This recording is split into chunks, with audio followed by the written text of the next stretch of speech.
10h54, aqui na manhã da Sintonia FM 87.9. Estamos há praticamente um mês do aniversário de 62 anos de emancipação do município de Fumirim. A programação já começa a ser divulgada e nós vamos relembrar aqui um pouco da nossa história com música.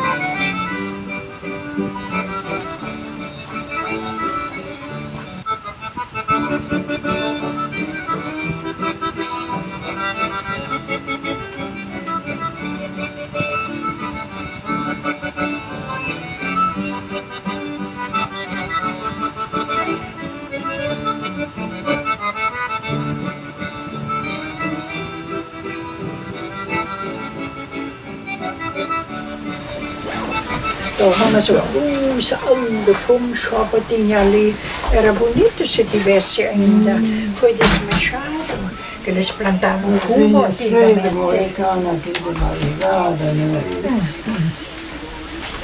Eu me lembro ainda, eu nasci ali no Paiãozinho Velho, e ali é onde que sobe a estrada, tinha um trilhozinho ali para cima, daí vinha às vezes um monte de javali. Gritavam. O pai dizia para a mãe e para nós: corre dentro de casa, pode ter um tigre atrás. Nós corria, apertava a porta assim, do ranchinho pequeno. Medo do tigre que vinha atrás. Era tempo bonito, era tudo assim simples, mas era bonito, meu Deus. E aqui no meio do mato era bonito de ver, até de manhã eu tinha medo, tinha passarinho de todo tipo que cantava e me acordava aquele barulhão, até tinha medo, até me acostumei, né? Era muito lindo.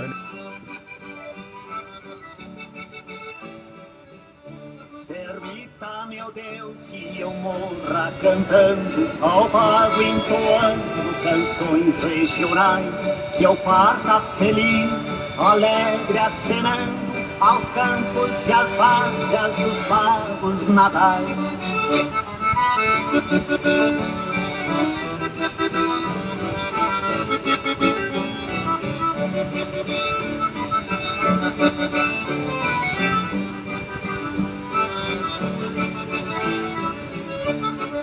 Os moradores chegaram aqui por volta do final da década de 20, início da década de 30. Os dois primeiros moradores então, na época, Vila Harmonia foram José Bogoni e José Jorge, que era o representante da companhia colonizadora. Meu avô, em seguida, permaneceu aqui como representante, corretor de terras da companhia colonizadora. E a empresa, Moseley, Everly, aquela empresa lá, Arns, era uma empresa de três. Era Moseley, Everly. Depois tinha Grisa. Como? Empresa Grisa. No ano 45, ela tinha bastante vegetação, bastante madeira. Era aprazível, né? Porque não havia os moradores ali, mas ainda eles tinham bastante coisa para desfrutar, né? Foi comprada terra, que nós viemos aqui morar aqui em Santa Catarina, lá tinha só 2 quartas de terra, morava pertinho da cidade, e foi comprada aqui 3 colônias, e depois trabalhar na roça, plantar trigo, milho, feijão. E quando a casa estava pronta, e tinha a roça, e então veio para lá, e depois foi arrumado o caminhão para nós vir, caminhão movido a carvão. E demorou, saímos de lá dia 12 de abril e seguimos aqui, descarreguemos a mudança lá no fundo, onde que mora o Zuanazzi agora, aquela vez era a família Panho, e era 7 meses que não chovia, e quando dia que descarreguemos a mudança, de tarde começou a desandar a chuva e foi uma semana para trazer a mudança para cá com carroça de boi do Belém. Nós viemos de Nova Bassano para cá com um caminhão. Nós demoramos, um dia e uma noite, eu acho que foi, para chegar aqui. Estradinhas estreitinhas, foi difícil. E o que levava no caminhão? Tudo? No caminhão a gente levou o principal, móveis, comida para ter para os primeiros meses, no caso arroz, feijão, farinha, essas coisas. Mas meu pai veio lá de Santa Cruz do Sul com um caminhãozinho pequeno, ele queria trazer um pouquinho mais de coisa junto. E daí diz que pela viagem, de repente, demorou mais do que eles podiam. E daí demoraram 8 dias. A mãe contava para nós, ainda agora que eu já sou adulta, a mãe contava e chorava. Ela dizia que as duas criancinhas choravam, pediam uma coisa de comer e tinha acabado a comida.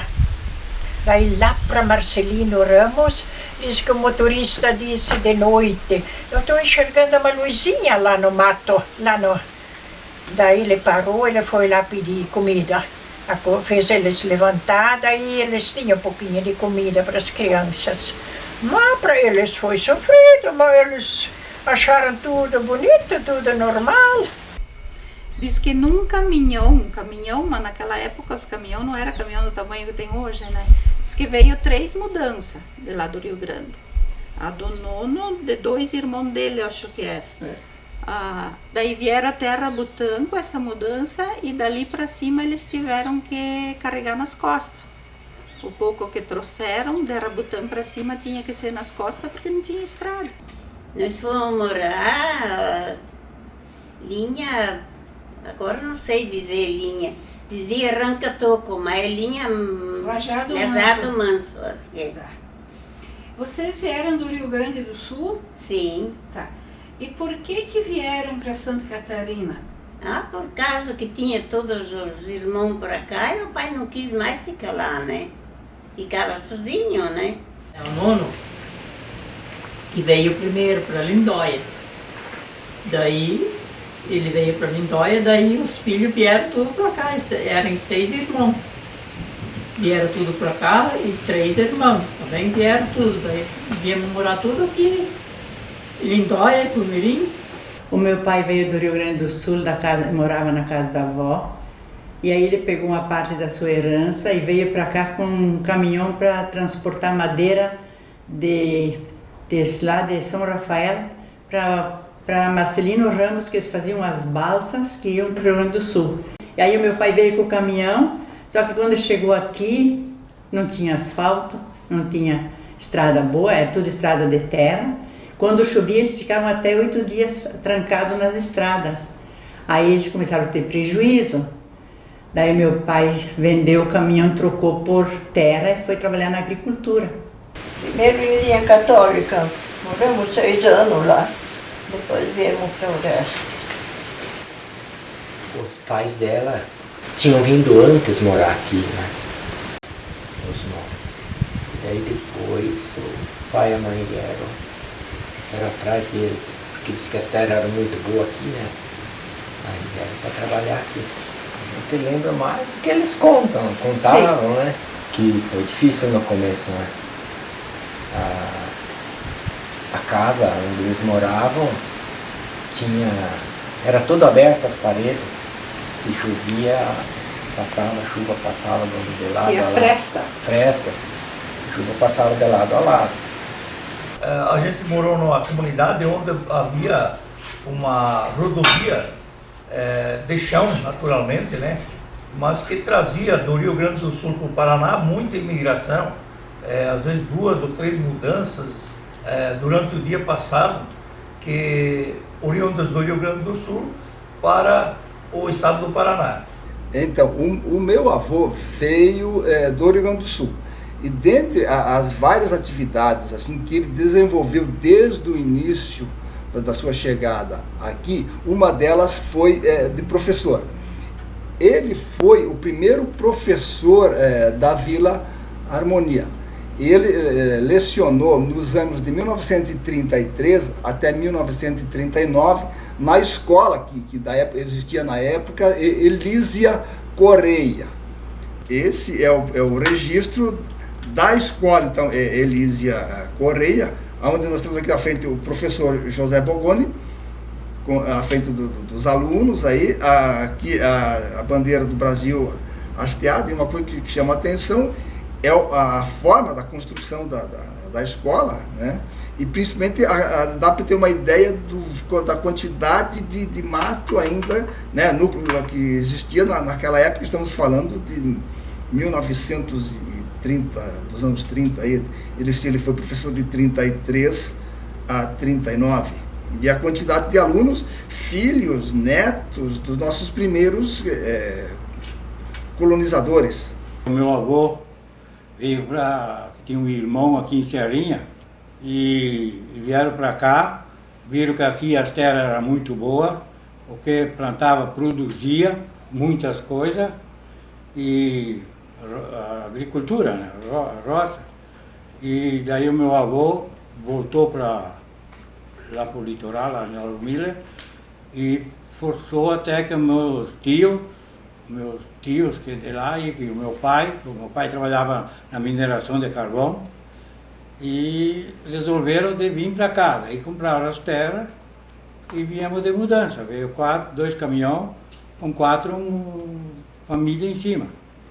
Bem no início, quando tinha mato, tinha um balcão grande, uma construção comprida, assim, grandona. Daí as mulheres e as crianças ficaram lá. E os homens vieram aqui para dentro, derrubar mato e tudo. Uns 3 meses, eu acho, né, Ciro? Acho por ali, sim. Esse era o barracão que a senhora está falando, era o barracão dos imigrantes, então? Dos imigrantes. Tinha todo que era família, coisa, que nem se conhecia, mas todo mundo era amigo, se faziam amizade.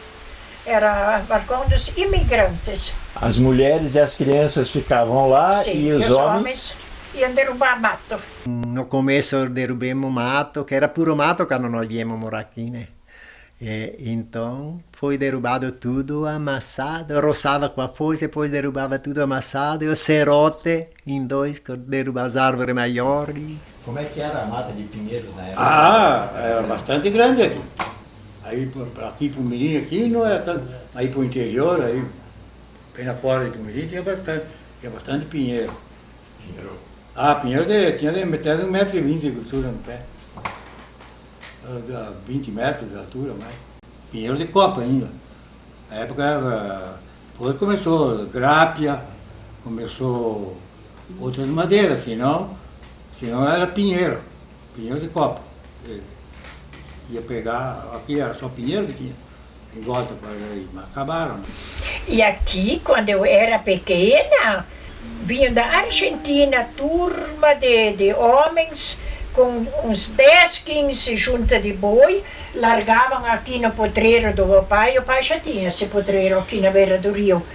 E nós não podíamos ir para fora de medo daqueles boi. Era boi mineiro gigante, e eles derrubavam mato ainda, madeiras do mato, e levavam para a Argentina. Eles que levavam no rio Uruguai e faziam aquelas coisas lá. Trazia pela água. As tropas vinham, né? O pai dizia, agora vem o gado, vocês comem? Sim. Camping. Sim. Fomos 2 anos, quase 2 anos em Pedra Branca morar. Que o falecido tinha sociedade de uma serraria. Era, vamos supor, a serraria era perto do rio, né? Então as toras, as coisas eram em cima, no alto. Daí ele estava para baixo com os boi. Era bastante pinheiro, né? A melhoria era dali dos morros, né? Ele tinha 6 juntas de boi. Tinha um empregado, né? Que levava as toras para baixo. Daí ele estava para baixo com os boi. Ali era tocada a água, né? Era máquina, era vou te dizer como, não sei como é que se chama, uma roda grande que a água empurrava, né, com a força, serrava a madeira. No começo derrubamos mato, que era puro mato quando nós viemos morar aqui, né? Então foi derrubado tudo, amassado, roçava com a foice, depois derrubava tudo amassado, e o serrote em 2, que derruba as árvores maiores.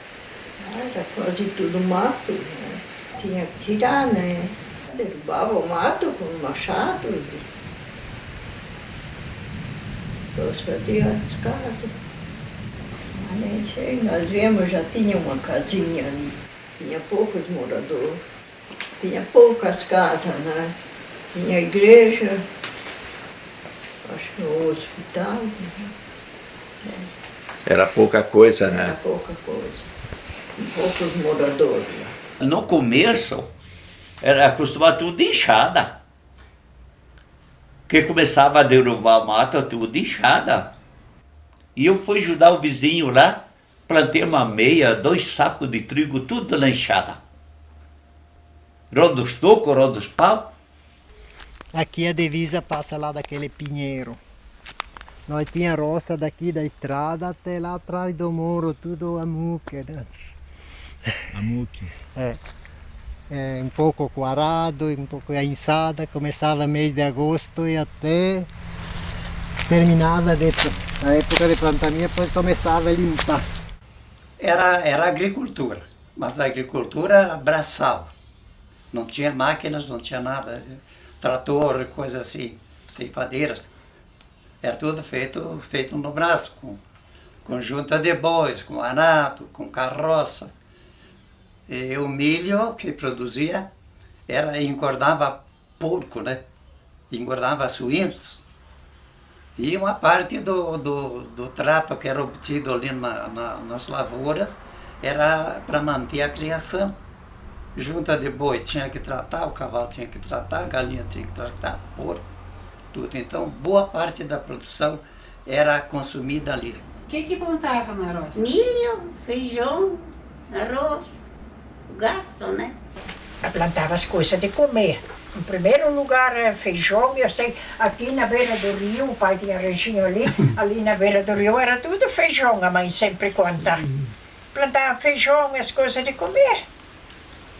E milho, tinha algum Milho, sim, milho.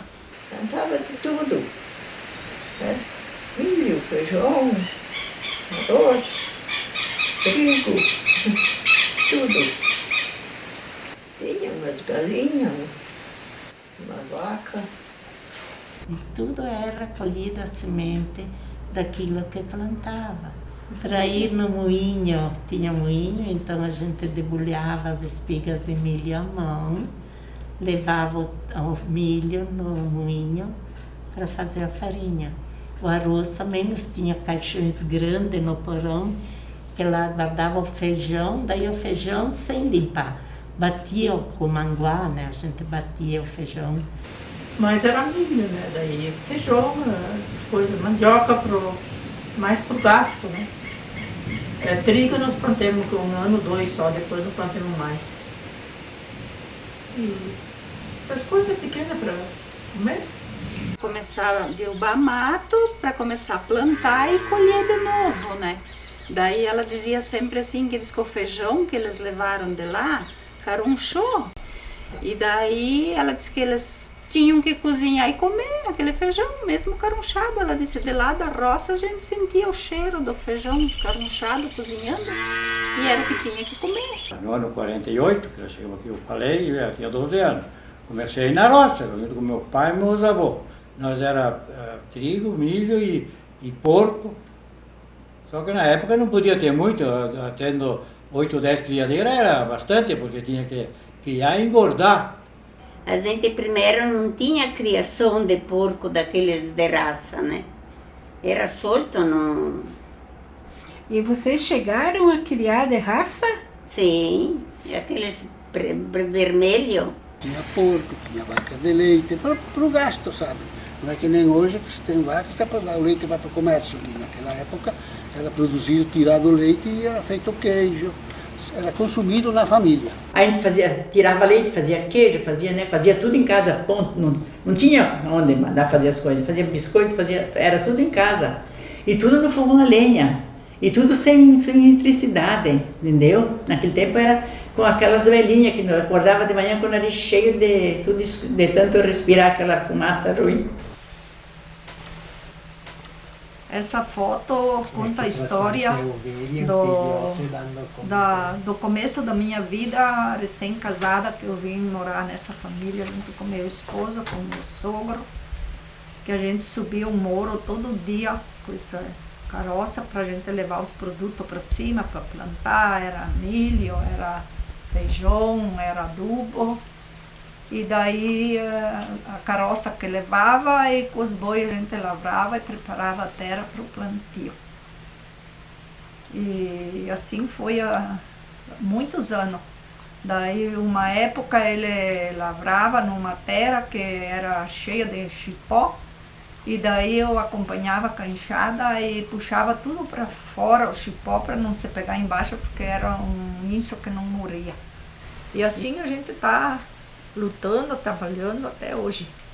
Eu gosto de fazer o que eu estou fazendo, de morar aqui no interior, de cuidar dos meus bichinhos. A gente passou por dificuldade, mas não sei, a gente fazia tudo assim, sem pensar que era difícil. Chegava final da noite, a gente estando cansado de ter conseguido fazer aquilo que precisava, era uma alegria, era uma realização. Né? A gente trabalhou ali como tinha porco, tinha galinha, tinha gado, as vacas de leite. E ela comprou uma dúzia de ovo para botar a chocar. E daí a dona Olinda Nicodem, que morava aqui perto também, emprestou uma choca para chocar essa dúzia de ovo para a nona começar a criar as galinhas. Para daí depois ter, né, Era miséria, a mãe sempre contava, ela disse, hoje em dia falam que tem miséria, ela disse, miséria era o que nós vivemos na nossa infância, ela disse, hoje em dia não existe miséria. Tem que contar que era muito sofrido na época. O mais era que não tinha coisa nenhuma, né? Era tudo a muque. E eu ainda me lembro que consegui derrubar o mato também. Aí era um carreiro, né? E foi abrindo. Todo ano a gente tinha que fazer 10, 12 dias para arrumar a estrada. Todo ano, mês de janeiro, era aquilo. Mas os primeiros anos, os colonos tinham que abrir as estradas. Um com arado, lavrava no barranco assim, e os outros com enxadas, 10, 15, puxavam a terra para baixo. Sim, eu sei que, meu Deus, o que os colonos fizeram, trabalharam até em Pomerínha. E era obrigado, cada colono. Tinha que pagar os dias das estradas, né? Sim, quem não trabalhava era pagar. E roçar a estrada, era obrigado. 2 metros na beira da estrada, era sagrado, sagrado.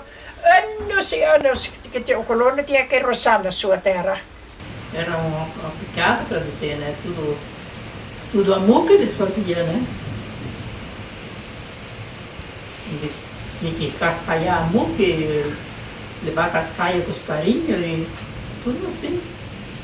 E nós abríamos a estrada com o boi, com o arado. As pedras, tinha gente que furava a pedra, botava dinamite dentro e daí estourava. Se era pedra grossa, né? As finas a gente tirava, né, mesmo. As grossas tinha que furar elas e botar dinamite. Bem, quando foi abertas as estradas, aqui para baixo do Retiro, aqui embaixo, São José, fora daqui, a comunidade ia com picareta e pá, onde tinha sanguinho, um buraco, abria um valo, e alguém com boi derrubava uma árvore bem comprida, de madeira de lei, e atravessava 2 árvores assim, depois com o serrote fazia uns pau compridos e atravessava em cima assim, para fazer um bueiro. Estava 2 árvores assim. Depois atravessava, fazia com o serrote, porque não tinha coisa, você não tinha nada, tudo no braço, né? E depois enchia de terra, uma picareta, uma pá. As pontas eram de madeira, quando chovia muito, tinha o val. Tinha assim que levavam pedra, jogavam pedra dentro do riozinho, do rio. Aí tu passava um dava a cavalo. Se era meio altinho, daí tu passava a cavalo, tu botava na garupa, te levava pro lado de lá, depois passava pro lado de cá. Naquele tempo era tudo difícil, né? Não tinha mobilidade para buscar alguma coisa na cidade, só a cavalo ou de carroça. Aí no moinho ia de carroça ou a cavalo. Era tudo assim. A estrada tinha, passava mais a cavalo, assim, é coisa que foi dada uma azeitada. E como foi aberta, tudo a picareta. Eu, já quando que tinha 15 anos, comecei a ajudar. Então, todos os anos tirava um pedacinho. Até do ano 50 entrou o primeiro caminhão. E veio bem, tudo mais. Até os donos do caminhão, ele elogiou a família, disse, vocês trabalharam e tudo mais. E todo mundo ia trabalhar. Que nem na estrada, que nós para abrir uma estrada para ir para o que não tinha máquina, Concórdia, a gente fazia os dias de estrada.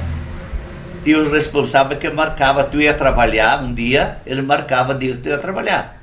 Aí meu pai era o capataz, que pegava cada agricultor e sabia quantos de terra cada um tinha, conforme a quantia de terra tinha que dar tantos dias de trabalho para uma estrada. Abria as valetas, fazia os bueiros. Aí meu pai, ele que anotava tudo, então ele ia para Concórdia, naquele tempo eu acho que o prefeito era Fioravante Massolini. Aí ele pegava um caderno, anotava de cada agricultor sua quanta de terra, quantos dias de trabalho, e ele que organizava, que marcava os dias para ir trabalhar. Então eles abriam as valetas, tiravam as pedras da estrada, faziam os bueiros, né? Então ele marcava o dia, fulano, ciclano, trabalhou. Então era um trabalho que se fazia para a prefeitura, para o Sim, município. que era obrigatório. Era obrigatório. Sim, e era para o nosso bem, porque era para nós ter a estrada, para ter saída, levar nosso produto.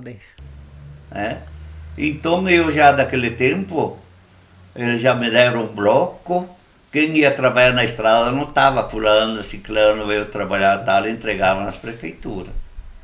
E daí ele ia com aquele recibo, aquela notinha do bloco, da prefeitura não pagava a taxa de lotereiro. Assim. Então meu pai anotava tudo num caderno, depois cada um dava seus dias de estrada, depois ele levava na prefeitura para o prefeito ver que cada um cumpriu o seu... Era tudo na confiança. E tudo certinho, dava tudo certinho. Aí e o pessoal confiava no meu pai, porque se fosse um dia, quando era um dia muito ruim, que chovesse ou coisa, não vamos fazer tal dia que dá para nós trabalhar, fazer uma coisa bem feita, ou então vamos só de tarde, porque de manhã tem que colher aquele milho, tem que fazer aquela roça, aquilo. Então eles se combinavam de como tinha que ser feito. Era assim, tudo era uma época boa de se viver, era uma época boa de se viver, era uma época ótima de se viver, porque era assim, empatia para tudo. Tinha empatia, né? Tinha empatia para tudo, né? Se a gente matasse um animal, a gente matava porco e tudo, fazia linguiça, fazia queijo, fazia banha e tudo, aí cada vizinho ganhava um pedaço de carne, porque quando eles fizessem, eles mandavam pra gente, entendeu? Era tudo assim, a mesma coisa com o queijo. Você não tem muito leite, agora não pode fazer queijo, então tu pega queijo aqui, depois nós pegamos o queijo de você. Chegava uma família que tinha poucas condições, tinham ajuda das pessoas. Iam visitar, ver se precisava alguma coisa. E todo mundo se conhecia. Se chegasse uma pessoa que era estranha, a gente procurava saber, um perguntar para o outro, quem que é? Quem que é? Queria saber, né? Tinha que saber quem era, de onde veio, o que fazia essa pessoa. Um se ajudava, o outro ninguém pensava em cobrar nada, não cobrava também, né? Um ajudava o outro, era mil maravilhas, né? Desse ali eu tenho até saudades, bonito que era. A mãe fazia pão de milho, carneava no forno, porco, carneava porco. Assado, né? Tinha que levar, as crianças tinham que correr lá, levar lá, longe mora um morador. Levavam pão de milho para ele, para o outro levavam a carne de porco. Sim. A cabeça de porco era uma festa, quando vinha alguém trazia a cabeça de porco. Mas um ajudava o outro. Escutavam que tinha vindo um morador novo, iam lá visitar ele. Nos domingos de manhã, vinham os caminhões de Serrinha, de Bonito, de São Rafael. Eu trazia as pessoas na missa aqui, em cima da carroceria do caminhão. Era família completa, criança de colo, criança que ainda precisava ser puxada pelo me acompanhar. As famílias eram grandes. A maioria das famílias com 5, 6, 7, 10 filhos. Famílias grandes, que dizia que precisava mão de obra, né, na roça, no interior, com animais, plantação. Então eram bastante filhos. Ali era o seguinte, né, essa família era meia grande, tinha que ter o sobrado para fazer quarto para dormir, que nem nós morávamos lá em Alto Capitão, lá embaixo. Meu pai construiu uma casa com um porão, tinha o vinho, tinha tudo de pote embaixo, fabricar vinho. E em cima da cozinha, com um quarto, 3 quartos, depois tinha escada em cima, daí tinha mais 4 quartos em cima. Tinha porão, a casa, e tinha sobrado em cima, uma parte da turma dormia lá em cima, alguns no porão, era 3 andares a casa. Precisava para dar conta de abrigar todo mundo. Nos domingos, na parte da tarde, se reunia a rapaziada lá, juventude, e até por sinal um Romani, o Sadir Romani, que é o filho mais velho da família, ele tinha uma gaitazinha pequena de botão, e ele tocava ali, era a diversão da rapaziada, a minha diversão inclusive, porque eu participava. Meu pai era autodidata em música, e passou esse conhecimento para todos os filhos. O meu pai abrilhantava os bailes de Querpa em Serra Alta, que fica aqui no município Mirim, em São Rafael, Varanal, nas localidades. Na casa do meu pai era uma festa. Vinham meus irmãos para casa, um tocava aqui, outro tocava lá, e tocavam junto lá. Vinham os vizinhos para ouvir eles tocarem. Parecia uma festa sempre na casa do meu pai, porque todos sabiam tocar música. Não ia nos clubes, ia casa particular, gaiteiro, e ali. Não tinha outras coisas. Assim, porque eu nunca fui sócio do Clube 7 de Setembro, mas eu participava bastante. Pumerim tinha aquela igreja velha, tinha 2 casas de comércio, casa de madeira simples, e tinha uma rodoviária que era mesmo lá do restaurante. E assim era coisa simples. E foi crescendo, e hoje está grande, né? O próprio andar da carruagem, com o tempo, foi mostrando o que era para fazer, o que não era para fazer, o que dava, o que não dava. Todo mundo puxando para o lado do progresso, né? Então, todo mundo participou, de certa forma, na criação do município, e hoje ele é um município muito forte, graças aos aviários, às parcerias, aí ali antes tempo a Agrofranco, né? Que foi começada ali, ela produziu um progresso imenso, bem estável. O pessoal se juntava para fazer as coisas, entende? E a mesma coisa era na política. Vamos botar um representante nosso daqui da nossa região. Então nunca Ipumirim ficou sem representante. Então o representante trabalhava por isso assim vinha a luz, vinha as coisas, porque a gente tinha um representante na comunidade.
Nós daqui eu estou contente, né?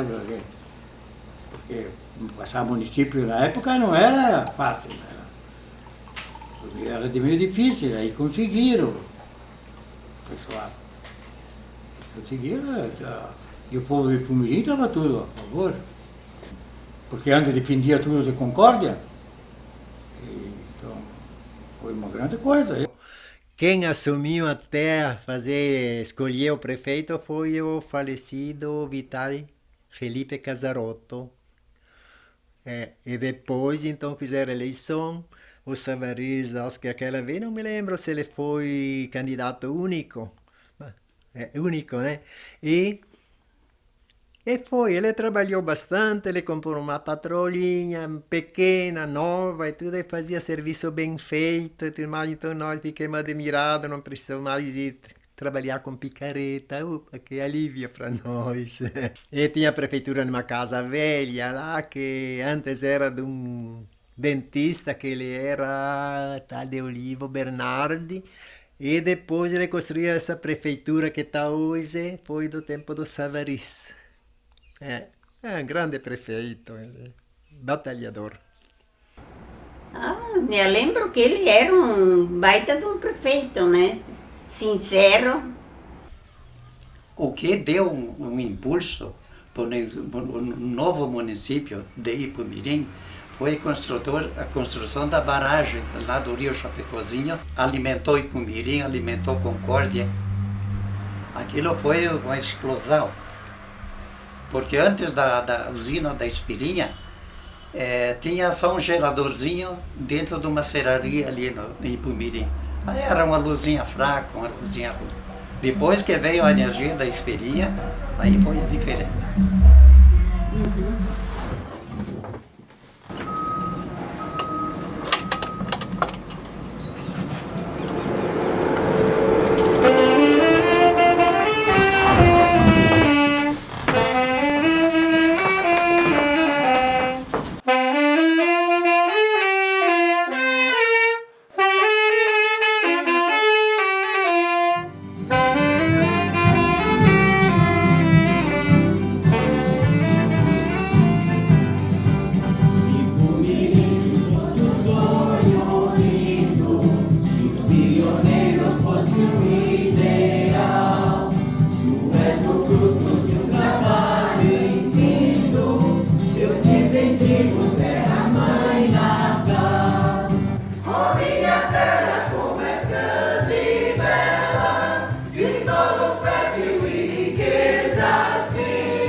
Que a gente tem que trabalhar, produzir para dia de manhã ter as coisas, né?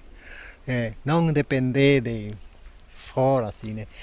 A gente tem que fazer, que é muito melhor, né? E assim, agora estou com uma idade assim, tô feliz na vida. Saúde, Porque o trabalho é saúde, né? Eu estou dizendo para todo mundo, jovem que eu falo, eu digo, trabalho é saúde, trabalho é esporte. Isso é muito bom mesmo. E fazer o que faz, faça bem feito, né?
O município era Rio Branco, Engano, depois passou a ser Itumirim, né?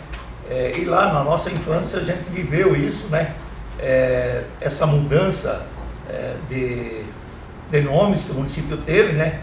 Mas acompanhou também uma mudança de comportamento da sociedade em relação ao período em que nós vivemos a nossa infância, que era essencialmente agrícola e continua até hoje, né? Com um grande percentual de atividades agrícolas. Hoje existe no município, eu acredito que em torno de 60% do território do município hoje é reflorestado. Antigamente era menos de que 30%. Então essa emancipação veio trazer para o município de Ipumirim um desenvolvimento que está refletido hoje na economia do município, que é o caso das agroindústrias, que é o caso das madeireiras de grande porte, que atuam no município, e temos ainda a felicidade de dizer de que são lideranças do município, empresários do município que nasceram, se criaram aqui e desenvolveram o município através daquela dedicação, daquela motivação empresarial que até hoje perdura no município de Ipumirim. Eu sou Miriam Maria Bonissoni Jovelli Kenfield, nascida em Ipumirim, no ano da emancipação de Ipumirim. Então eu com muito orgulho sou ipumirinense.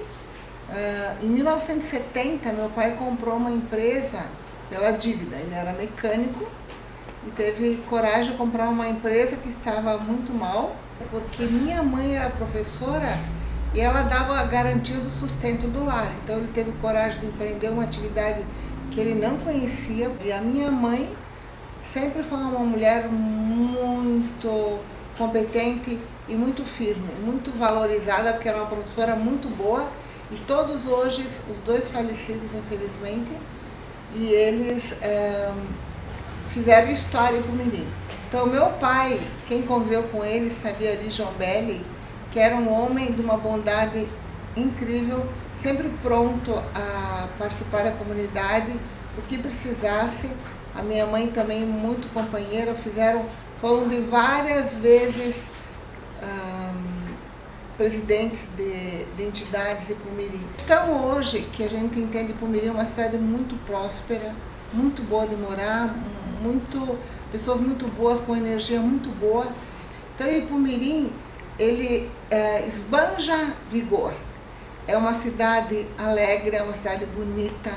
As pessoas que vêm visitar adoram. As pessoas passam dentro das fábricas, é um povo feliz, é um povo de bem com a vida. E toda a nossa empresa hoje, a gente entende que tudo é fruto do trabalho deles. A gente tem muita gratidão e tem muitas saudades deles. E aí tudo isso que esse empreendedorismo que a gente tem hoje, isso é herança e aprendizado do meu pai e da minha mãe. É o Ari Jombelli e a Bonissoni Jombelli. Aí em 1974 é que eu vim para cá para ajudar meu pai, que tinha uma pequena serraria e estava começando então uma fábrica de portas. Desde então, essa fábrica de portas, ela veio se desenvolvendo, veio aumentando, e a gente, na verdade, há meio século produz esse produto, que é o nosso carro-chefe ainda hoje, que se chama Sul Portas. Quando a gente começou aqui em Pumirim, o município era pequeno, praticamente não tinha indústrias, e esses 50 anos a gente contribuiu com o crescimento do nosso município. Acredito que para os próximos, não vou dizer 50, mas acredito que os sucessores que eu consegui plantar aqui, que são os meus filhos, consigam continuar o desenvolvimento do nosso município, que ele cresça cada vez mais, econômico e socialmente. Eu acho que a minha lembrança que marcou muito quem eu sou hoje deveu-se muito à minha criação, à minha infância na comunidade de Serrinha, junto aos meus avós paternos que moravam conosco.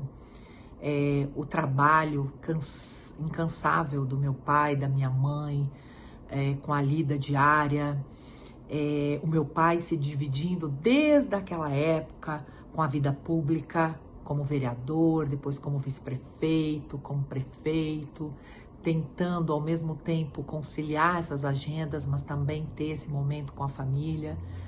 Então, sem sombra de dúvida, a minha infância foi marcada por exemplos que me seguem até hoje.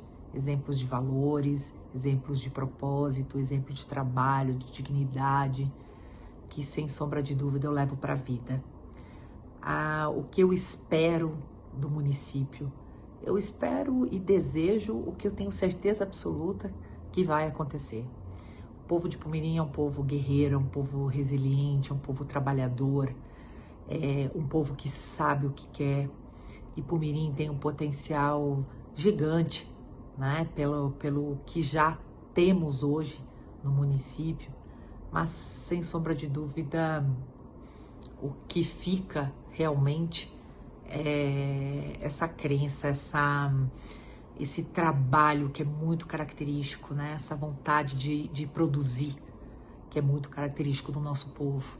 Então eu não tenho dúvida de que o nosso município ainda vai prosperar muito, vai se fortalecer muito e com certeza se tornará cada vez mais um exemplo para todo o estado de Santa Catarina. Eu sou Gilberto Tomazoni, o CEO global da JBS, uma empresa brasileira que hoje está entre as maiores produtores de alimentos do mundo. E estamos presentes em Pumirim com uma fábrica processadora de frango.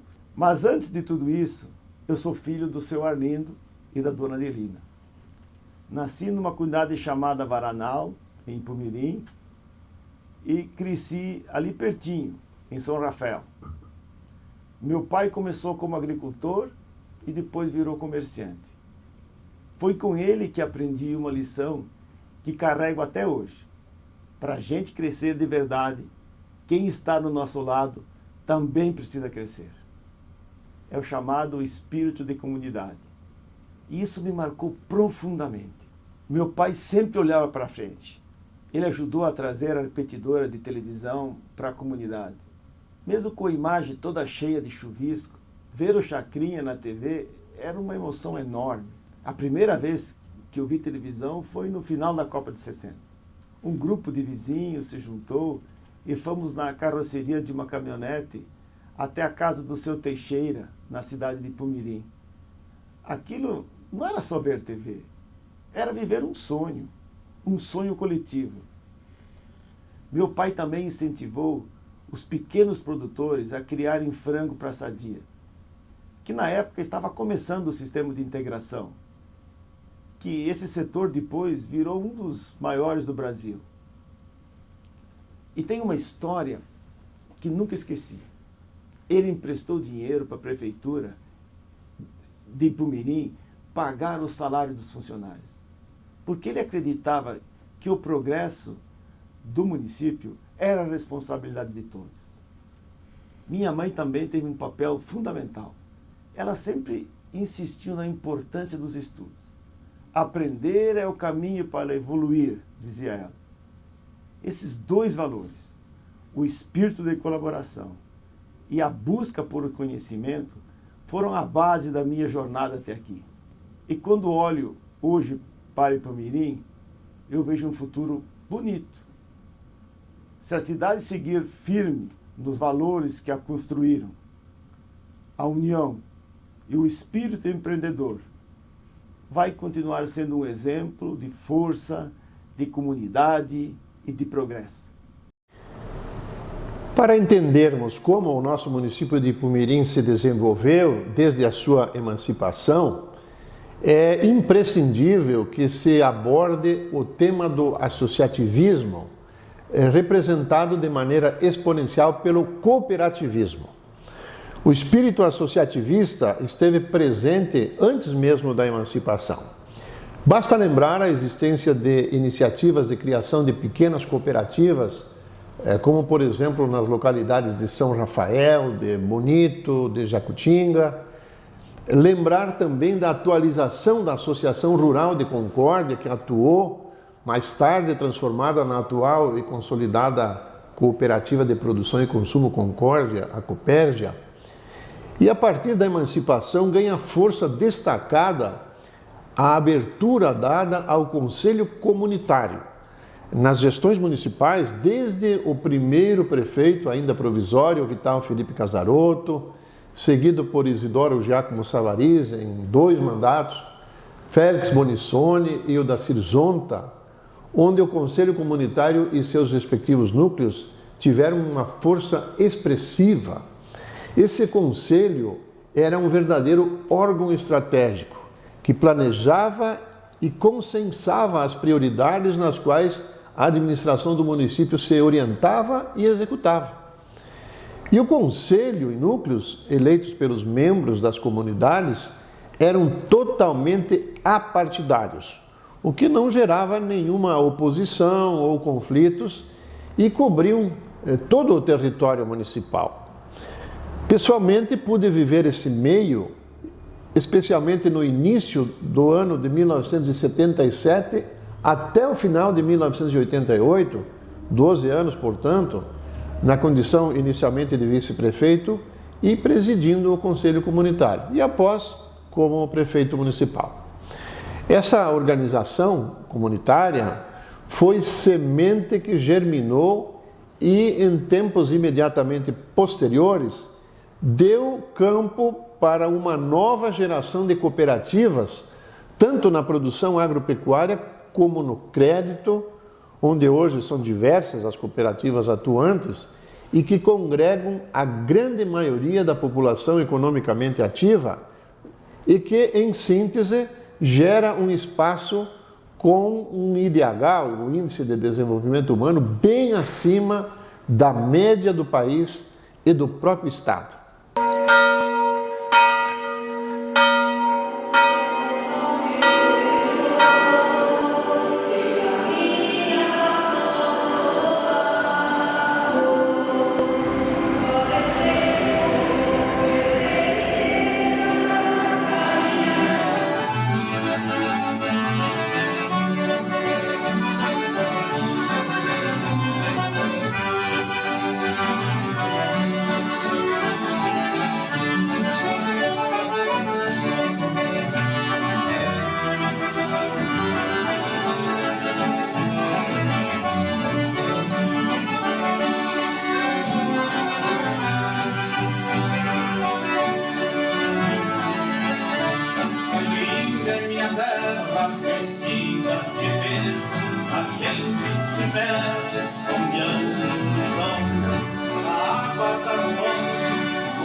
senhor fotografava? Era fotógrafo amador. Então, de domingo que eu saía, levava junto a minha máquina fotográfica e batia os 2 filmes por domingo.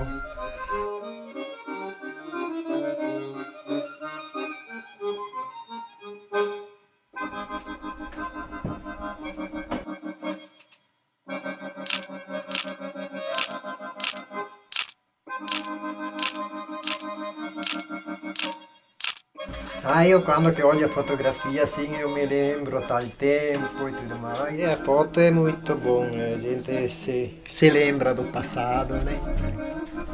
É lembrança que a gente nunca esquece. Lembrança é para ser lembrada, né, senhor Liban? Sim. Documento antigo tu não tem. Ah, gente, eu tinha pouco fotógrafo antigamente e também os novos, eles pensaram, eles pensaram que essas coisas velhas, é pena, né? O que se perdeu, que vocês estão falando de fotografia? Coisas velhas. Coisa que se devia, mas os novos não dão valor para essa fotografia velha. Daí eles, o que mais quer? No fim. É pena. Tem muita coisa Nona, que a gente devia ter. eu não achei lá, não tá lá naquela parede lá. A parte do guarda-roupa lá que tem as Vem roupas. junto, só mostro para ti aonde que eu